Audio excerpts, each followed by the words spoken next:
Hello friends, welcome to our YouTube channel. आज की इस वीडियो में IT employability skills first year के कम्युनिकेशन स्किल्स क्वेश्चन बैंक 2022 से रिलेटेड एमसीक्यू और उसके सोल्यूशन पर डिस्कस करेंगे।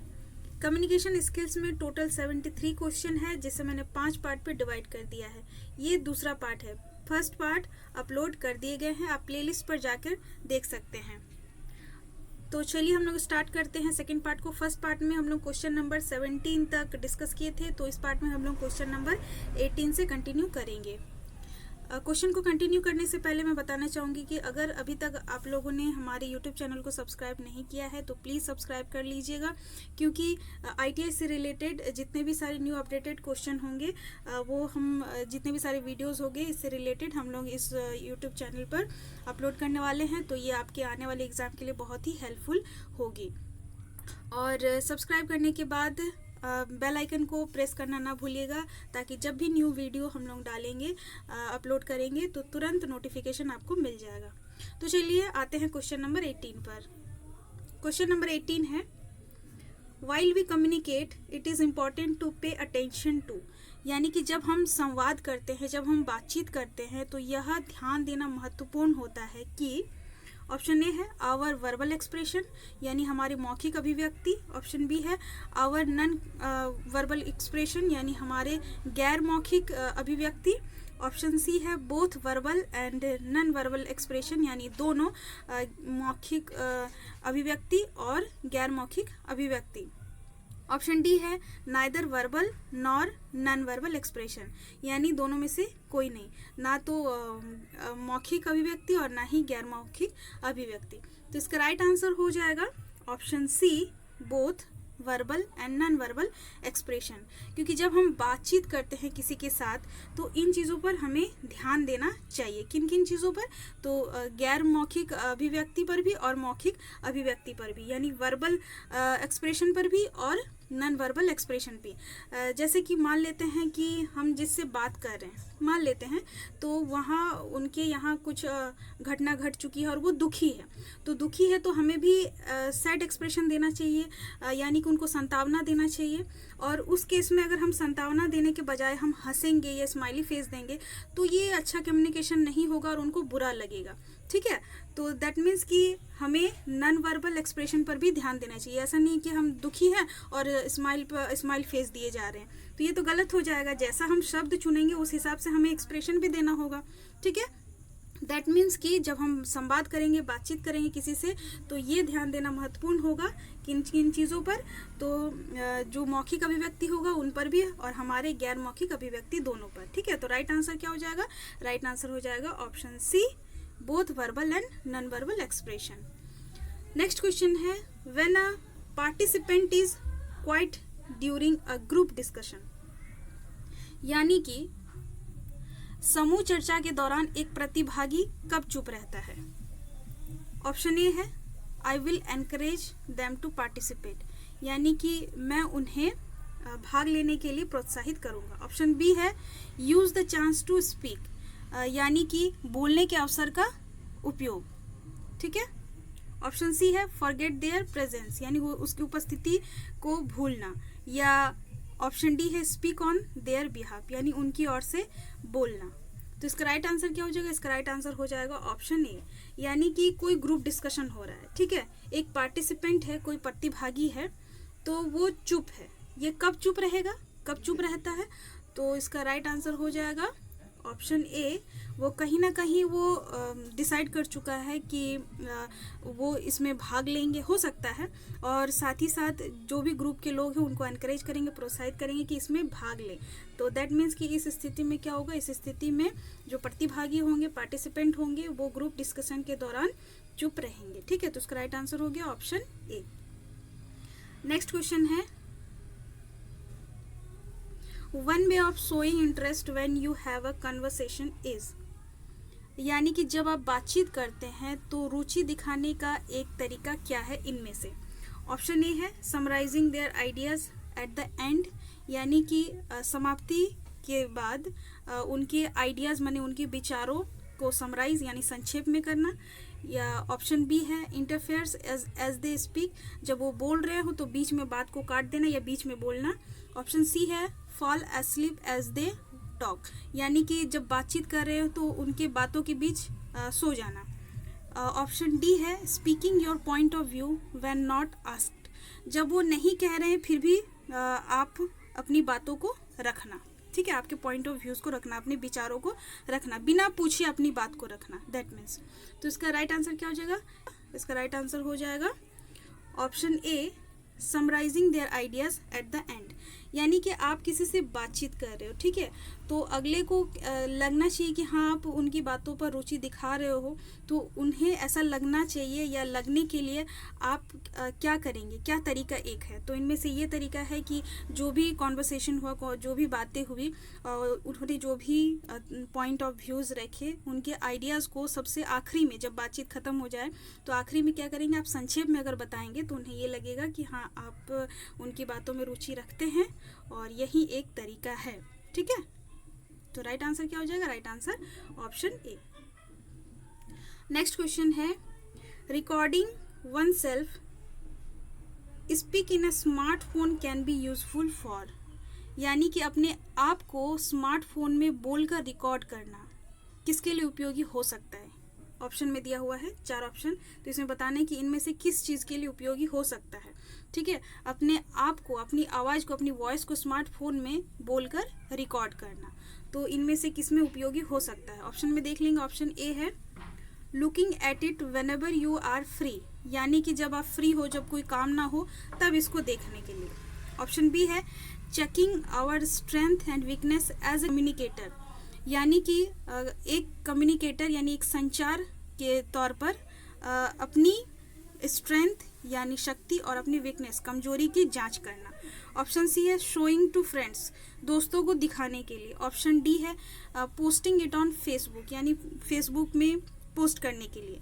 तो इसका राइट आंसर क्या हो जाएगा? इसका राइट आंसर हो जाएगा option B checking our strength and weakness as a communicator, यानी कि अपने ही वॉइस को, अपनी ही आवाज़ को अपने स्मार्टफोन में बोल कर रिकॉर्ड करने से क्या इसका उपयोग है? तो उपयोग ये है कि हम अपनी कमियों को, अपने शक्तियों को एज ए कम्युनिकेटर, एक संचार के रूप में इसको जांच कर सकते हैं कि हम किस तरीके से बोल रहे हैं, क्या सही बोल रहे हैं, क्या हमारी वॉल्यूम सही है, क्या हमारा टोन सही है, बोलने का तरीका, लहजा, मात्रा सब ठीक है कि नहीं। तो इन सब चीज़ों की हम जाँच कर सकते हैं, ठीक है।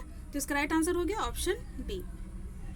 नेक्स्ट क्वेश्चन पर आते हैं। नेक्स्ट क्वेश्चन है the top communication skills that can helps in one's career are, यानी कि शीर्ष संचार कौशल जो किसी के करियर में मदद कर सकते हैं, इनमें से क्या है। ऑप्शन ए है, देख लेते हैं क्या है, लिसनिंग एंड कॉन्फिडेंस, यानी सुनना और आत्मविश्वास। ऑप्शन बी है नॉन वर्बल कम्युनिकेशन, यानी गैर मौखिक संचार। ऑप्शन सी है friend lines and open mindness, यानी दोस्ती या दोस्ताना और खुले दिमाग वाले, यानी खुले सोच के। ऑप्शन डी है ऑल ऑफ दी अबव, तो इसका राइट आंसर हो जाएगा ऑप्शन डी, इनमें से सभी, ठीक है। टॉप कम्युनिकेशन यानी शीर्ष संचार कौशल, इन सब के लिए जो ऑप्शन में दिए हुए ए बी सी, इन सभी के लिए करियर में मदद कर सकता है। ये किसी के लिए जिनमें लिसनिंग एंड कॉन्फिडेंस है, नॉन वर्बल कम्युनिकेशन है, friend lines and open mindness है, ठीक है। तो इसका राइट आंसर क्या हो जाएगा? इसका राइट आंसर हो जाएगा ऑप्शन डी, ठीक है। यानी शीर्ष संचार कौशल जो किसी के करियर में मदद कर सकता है, तो ये तीनों, ठीक है। तो right answer option D. Next question है what does hold on during a telephone call mean, यानी कि टेलीफोन कॉल के दौरान होल्ड ऑन का क्या अर्थ है, क्या मतलब है। ऑप्शन ए है to hold the phone well, यानी फोन को पकड़ के रखें। ऑप्शन बी है to wait for a short time, यानी कि कुछ समय के लिए प्रतीक्षा करें। ऑप्शन सी है to put the phone down, यानी फ़ोन को नीचे रख दे। ऑप्शन डी है to switch on a phone, यानी कि फ़ोन को ऑन कर दे। तो इसका राइट आंसर क्या हो जाएगा? इसका राइट आंसर हो जाएगा ऑप्शन बी, यानी to wait for a short time. अगर टेलीफोन कॉल या किसी से आप बात कर रहे हैं फ़ोन पर और कोई कह रहे हैं कि होल्ड ऑन, तो इसका मतलब क्या होता है? इसका मतलब ये होता है कि थोड़ी देर के लिए आप वेट करिए, ठीक है। To wait for a short time, कुछ देर के लिए प्रतीक्षा करें। इस क्वेश्चन का राइट आंसर हो जाएगा option B, to wait for a short time. Next question पर आते हैं। नेक्स्ट क्वेश्चन है when you are not able to repair equipment in time you should, यानी कि जब आप समय पर उपकरणों की मरम्मत करने में सक्षम नहीं होते हैं तो आपको क्या करना चाहिए इनमें से। ऑप्शन ए है tell the customer to wait for 1 more week as you have other jobs, यानी कि जो ग्राहक है उसे आप ये कहेंगे कि 1 सप्ताह और रुक जाए, मेरे पास और काम है, ठीक है, यानी 1 सप्ताह और प्रतीक्षा करें। ऑप्शन बी है request the customer to give you 1 more week, यानी ग्राहक से आप अनुरोध करेंगे कि 1 सप्ताह का समय और दे दें। ऑप्शन सी है ask the customer to go to another company if they want, यानी कस्टमर से कहेंगे कि अगर आप कोई और कंपनी में जाना चाहते हैं तो जाएं। ऑप्शन डी है hide yourself when the customer comes, यानी जब ग्राहक आएंगे तो अपने आप को आप छुपाने लगेंगे, यानी आप छुपने लगेंगे। तो इनमें से क्या करना चाहिए, तो इनका राइट आंसर हो जाएगा option B request the customer to give you 1 more week, यानी कि मान लेते हैं क्वेश्चन में ये जो कहा गया है कि जब आप समय पर उपकरणों की मरम्मत करने में सक्षम नहीं होते हैं तो आपको क्या करना चाहिए। मतलब कि मान लेते हैं आप कोई दुकानदार है, आपके यहाँ इक्विपमेंट की मरम्मत भी होती है, मेंटेनेंस भी होती है, रिपेयर भी होती है और आप बेचते भी हैं, ठीक है। कोई कस्टमर आपसे खरीद के लेके गया है और वो ख़राब हो गया तो वो ऑब्वियसली अगर वारंटी में है तो आपके यहाँ से रिपेयर कराने आएगा ही आएगा, ठीक है। तो इसमें यही कहा गया है कि वो उन्होंने रिपेयर देने के लिए आपको इक्विपमेंट दे दिया है लेकिन आपने नहीं कर पाया, हो सकता है कुछ रीज़न से आप उसका रिपेयर नहीं कर पाए, तो इनमें से आपको क्या करना चाहिए, तो इनमें से आपको ये करना चाहिए कि अगर आप मरम्मत नहीं कर पाए, रिपेयर नहीं कर पाए तो उस कस्टमर से, उस ग्राहक से आपको रिक्वेस्ट करनी चाहिए कि 1 सप्ताह और रुक जाए या कुछ दिन और दे दीजिए ताकि आप रिपेयर कर पाएँ, ठीक है। ना कि उसे ये कहेंगे कि 1 सप्ताह रुक जाओ और ये ना कहेंगे कि कोई और दुकान में रिपेयर हो सकता है तो आप चले जाइए। Hide yourself when the customer come, यानी कस्टमर जब आएंगे पूछने के लिए कि उनका मरम्मत हुआ कि नहीं, रिपेयर हुआ कि नहीं उनके इक्विपमेंट का, तो आप क्या करेंगे, आप छुपने लगेंगे, तो ये तो गलत हो जाएगा सरासर। तो इसका राइट आंसर क्या हो जाएगा, इसका राइट आंसर हो जाएगा ऑप्शन बी, आप कस्टमर से अनुरोध करेंगे कि 1 सप्ताह का समय और दे दें, ठीक है। इसका राइट आंसर हो गया ऑप्शन बी। नेक्स्ट क्वेश्चन है what would you do if someone gives messages during a telephone call, यानी कि यदि कोई टेलीफोन कॉल के दौरान संदेश देता है तो आप क्या करेंगे। आप किसी से बात कर रहे हैं टेलीफोन में और उसी दौरान कोई वो मैसेज दे रहे हैं, कोई मैसेज है, तो उस दौरान आप क्या करेंगे। ऑप्शन ए है refuse to note down if you don't want to pass the messages, यानी कि आप उस मैसेज को नहीं चाहते हैं, ठीक है, तो उसे आप नकार देंगे। ऑप्शन बी है request to wait till you get pen and paper to take down, यानी कलम और कागज लाने तक का वेट यानी प्रतीक्षा करने के लिए आप अनुरोध करेंगे। ऑप्शन सी है ask the caller to talk later, यानी जिनसे बात कर रहे हैं कॉलर से आप बाद में बात करने के लिए कहेंगे।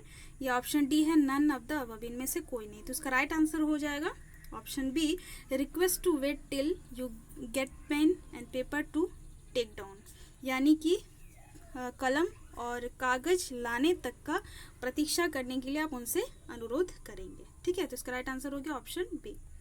नेक्स्ट क्वेश्चन है which one of this phrase is not related to a telephone call, तो इनमें से कौन सा एक वाक्यांश है जो टेलीफोन कॉल से संबंधित नहीं है। ऑप्शन ए है मेकअप यानी श्रृंगार करना। ऑप्शन बी है पिकअप माने उठाना। ऑप्शन सी है होल्ड ऑन यानी पकड़ना। ऑप्शन डी है कॉल बैक यानी दोबारा फ़ोन करना या कॉल करना। तो इसका राइट आंसर क्या हो जाएगा, इसका राइट आंसर हो जाएगा ऑप्शन ए मेकअप, क्योंकि टेलीफोन कॉल में जब हम कॉल करते हैं तो इन शब्दों का उपयोग करते हैं, पिकअप करते हैं, होल्ड ऑन करते हैं, कॉल बैक करते हैं, तो इन सारे जो फ्रेज है इन सब का हम इस्तेमाल करते हैं, ठीक है। Option B, option C and option D इन सब का इस्तेमाल करते हैं, लेकिन मेकअप का ये जो फ्रेज है, ये जो वाक्यांश है, इसका हम इस्तेमाल नहीं करते हैं फ़ोन कॉल के दौरान, या इससे रिलेटेड ये नहीं है। तो इसका राइट आंसर क्या हो जाएगा, इसका राइट आंसर हो जाएगा option A makeup. Next question है which of this is used introduce applicants to employers, यानी कि इनमें से किसका प्रयोग नियोक्ता से आवेदकों का परिचय कराने के लिए किया जाता है। इनमें से ऑप्शन ए है लीव एप्लीकेशन, अवकाश पत्र। ऑप्शन बी है मैरिज कार्ड यानी शादी वाला निमंत्रण पत्र, ऑप्शन सी है रिज्यूम यानी जो बायोडाटा होता है, ऑप्शन डी स्टूडेंट आईडी यानी स्टूडेंट आइडेंटिटी कार्ड, पहचान पत्र, विद्यार्थी पहचान पत्र। तो इसका राइट आंसर क्या हो जाएगा? इसका राइट आंसर हो जाएगा ऑप्शन सी रिज्यूम। ठीक है, यानी कि रिज्यूम में इसका प्रयोग किया जाता है नियोक्ताओं से अभी जो आवेदकों का परिचय कराने के लिए। ठीक है, यानी कि नियोक्ताओं से आवेदकों का परिचय कराने के लिए रिज्यूम यानी कि ये जो बायोडाटा होते हैं इसका प्रयोग किया जाता है। तो इसका राइट आंसर हो गया ऑप्शन सी। नेक्स्ट क्वेश्चन है what can be write in our resume, यानी कि हम हमारे रिज्यूम में इनमें से क्या यूज़ कर सकते हैं। ठीक है, ऑप्शन ए है क्वालिफिकेशंस यानी योग्यता, ऑप्शन बी है स्किल्स यानी कौशल्स, ऑप्शन सी है एक्सपीरियंस यानी अनुभव, ऑप्शन डी है ऑल ऑफ द अबव। तो इसका राइट आंसर क्या हो जाएगा? इसका राइट आंसर हो जाएगा option D all of the above, यानी कि हम अपने रिज्यूम में इनमें से क्वालिफिकेशंस, स्किल्स और एक्सपीरियंस इन सभी को लिख सकते हैं। ठीक है, लिखा भी जाता है। तो इसका राइट आंसर क्या हो जाएगा? Option D. नेक्स्ट क्वेश्चन है appropriate body language and neat appearance can help achieve success in interviews as they give confidence। तो इसका अर्थ ये होता है कि उपयुक्त शारीरिक भाषा और साफ सुथरी उपस्थिति साक्षात्कार में सफलता प्राप्त करने में मदद कर सकती है क्योंकि वे आत्मविश्वास देते हैं। तो क्या ये कथन सही है? अगर सही है तो ऑप्शन ए आंसर होगा, अगर गलत है, फॉल्स है, तो ऑप्शन बी सही होगा।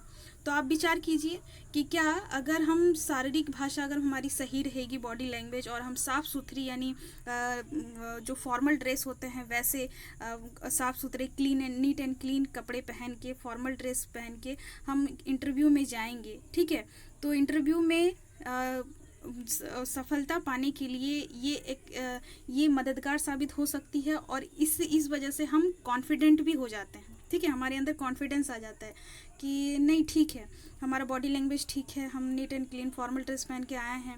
और अगर इसी के ऑपोजिट अगर बॉडी लैंग्वेज सही नहीं रहेगा, हम ऊट पटांग कपड़े पहन के जाएंगे तो ये सही नहीं होगा, वो हमें अंदर से उतनी कॉन्फिडेंस नहीं मिलेगी और हमें ऐसा लगेगा कि पता नहीं इंटरव्यू में छट जाएंगे कि हो पाएगा, इसमें कन्फ्यूज़न रहेगा। ठीक है, तो ये जो कथन दिया है बिल्कुल सही दिया है कि शारीरिक भाषा और साफ सुथरी उपस्थिति साक्षात्कार में सफलता प्राप्त करने में मदद कर सकती है, ये आत्मविश्वास देते हैं। ठीक है, तो इसका राइट आंसर क्या हो जाएगा?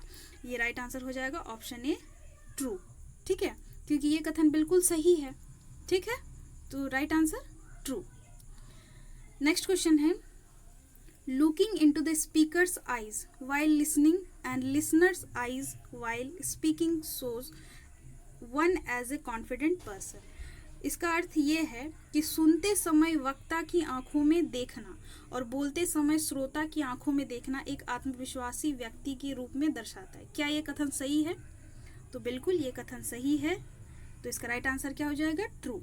यानी कि अगर कोई वक्ता है जो अपना विचार रख रहे हैं, ठीक है, और हम उनकी बातों को सुन रहे हैं, तो हमारा आई कांटेक्ट रहना चाहिए। ठीक है, यानी कि सुनते समय वक्ता की आंखों में देखना चाहिए, हम उन्हें देखेंगे, ये सही रहता है।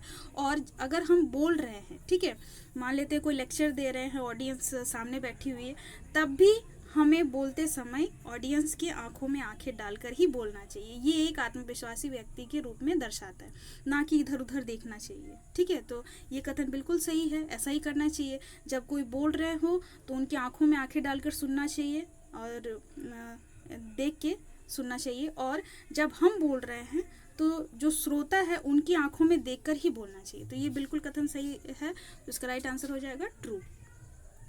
नेक्स्ट क्वेश्चन है leave letters written to the instructor and principal are informal letters. यानी कि इस क्वेश्चन का अर्थ ये है कि प्रशिक्षक और प्राचार्य को लिखे गए अवकाश पत्र अनौपचारिक पत्र है, ये कथन है। तो क्या ये सही है या गलत है? तो ये बिल्कुल गलत है, क्योंकि हम जब कोई लीव एप्लीकेशन देते हैं अपने स्कूल कॉलेजेस में या आईटीआई में इंस्ट्रक्टर को या प्रिंसिपल को, तो वो फॉर्मल लेटर्स होते हैं, यानी फॉर्मल एप्लीकेशन होते हैं, ना कि इनफॉर्मल। चूँकि यहाँ पे इनफॉर्मल कहा गया है कि प्रशिक्षक और प्राचार्य को लिखे गए अवकाश पत्र अनौपचारिक पत्र है, इसमें ये कहा गया है। तो ये इनफॉर्मल लेटर्स नहीं होते हैं, ये फॉर्मल होते हैं। तो इसका राइट आंसर क्या हो जाएगा? राइट आंसर, ये कथन चूंकि गलत है तो आंसर हो जाएगा फॉल्स यानी गलत। ठीक है, नेक्स्ट क्वेश्चन है, how should one greet people, यानी लोगों का अभिवादन कैसे करना चाहिए। ऑप्शन ए है विथ अ सैड फेस, उदास चेहरे के साथ। ऑप्शन बी है विथ अ प्लेजेंट स्माइल, एक सुखदायक मुस्कान के साथ। ऑप्शन सी है विथ एन एंग्री फेस, क्रोधित चेहरे के साथ। ऑप्शन डी है विथ फियर, यानी डर के साथ। तो इनमें से किस प्रकार लोगों का अभिवादन करना चाहिए? तो इसका राइट आंसर हो जाएगा option B with a pleasant smile, यानी एक सुखद मुस्कान के साथ लोगों का अभिवादन करना चाहिए, ना कि उदास होकर, ना कि गुस्से से, ना कि डर से। तो ये ऑप्शन जो है वो गलत हो जाएगा। तो राइट आंसर क्या हो जाएगा? राइट आंसर हो जाएगा option B with a pleasant smile. खुशी खुशी सुखदायक स्माइल के साथ, स्माइल फेस के साथ लोगों का अभिवादन करना चाहिए। तो right answer option B. Next question है, पर्सनल हाइजीन इंक्लूड्स, यानी व्यक्तिगत स्वच्छता इनमें से शामिल है। ऑप्शन ए है shiny teeth, clean hair and nails, यानी चमकते दांत, साफ बाल और नाखून। ऑप्शन बी है stained teeth, clean hair and nails, यानी दागदार दांतें और क्लीन हेयर यानी कि साफ बाल और नाखून। ऑप्शन सी है stained teeth, dirty hair and clean nails, यानी दागदार दांतें, गंदे बाल और साफ नाखून। ऑप्शन डी है stained teeth, dirty hair and nails, यानी कि दागदार दांत और गंदे बाल और नाखून। तो इसका राइट आंसर क्या हो जाएगा? इसका राइट आंसर हो जाएगा option A shiny teeth, clean hair and nails, यानी चमकते दांत, साफ बाल और नाखून। ये हो जाएगा हमारा व्यक्तिगत स्वच्छता। पर्सनल हाइजीन में इन सब चीज़ों का ध्यान रखना चाहिए ताकि हम बीमार ना पड़े, तो ये बहुत ही ज़रूरी है। तो पर्सनल हाइजीन में ये सारी चीज़ें इंक्लूड है, यानी कि shiny teeth, clean hair and nails. तो राइट आंसर क्या हो जाएगा? राइट आंसर हो जाएगा ऑप्शन ए। नेक्स्ट क्वेश्चन है, प्लेइंग विथ फोन और other objects while listening to someone is, यानी कि किसी की बात सुनते समय फ़ोन या अन्य वस्तुओं से खेलना इनमें से क्या है? ऑप्शन ए है गुड बिहेवियर, अच्छा बर्ताव। ऑप्शन बी है बैड बिहेवियर, यानी गंदा बर्ताव। ऑप्शन सी है केयर, यानी ख्याल रखे। ऑप्शन डी है नन ऑफ द अबव, इनमें से कोई नहीं। तो इसका राइट आंसर हो जाएगा ऑप्शन बी, यानी बैड बिहेवियर। हो अगर आप किसी से बात कर रहे हैं और वो कुछ बातें बोल रहे हैं और आप सुन रहे हैं और उस सुनते समय आप फ़ोन पर लगे हैं या किसी अन्य वस्तु से खेल रहे हैं, तो ये अच्छा बर्ताव नहीं होगा। ठीक है, ये एक अच्छा कम्युनिकेशन नहीं होता है, तो ऐसा नहीं करना चाहिए। तो इसका राइट आंसर क्या हो जाएगा? इसका राइट आंसर हो जाएगा ऑप्शन बी बैड बिहेवियर, यानी किसी की बात सुनते समय फ़ोन या अन्य वस्तुओं से खेलना क्या होता है? गलत व्यवहार होता है। ठीक है, तो ऐसा नहीं करना चाहिए। तो इसका राइट आंसर हो गया ऑप्शन बी। तो इस पार्ट में इतना ही। नेक्स्ट पार्ट में क्वेश्चन नंबर 35 से हम लोग कंटिन्यू करेंगे। आई होप कि जितने भी सारे क्वेश्चन के आंसर किए या डिस्कस किए वो सभी आप लोगों को समझ आ गए होंगे। अगर वीडियो पसंद आई तो लाइक, शेयर और कमेंट जरूर करें, और साथ ही साथ अपने दोस्तों को भी बताएं ताकि आने वाले एग्ज़ाम में ये मददगार हो किन्हीं के लिए। तो नेक्स्ट इसके पार्ट में हम लोग नेक्स्ट क्वेश्चन नंबर से कंटिन्यू करेंगे। तब तक के लिए धन्यवाद। जय हिंद, जय भारत।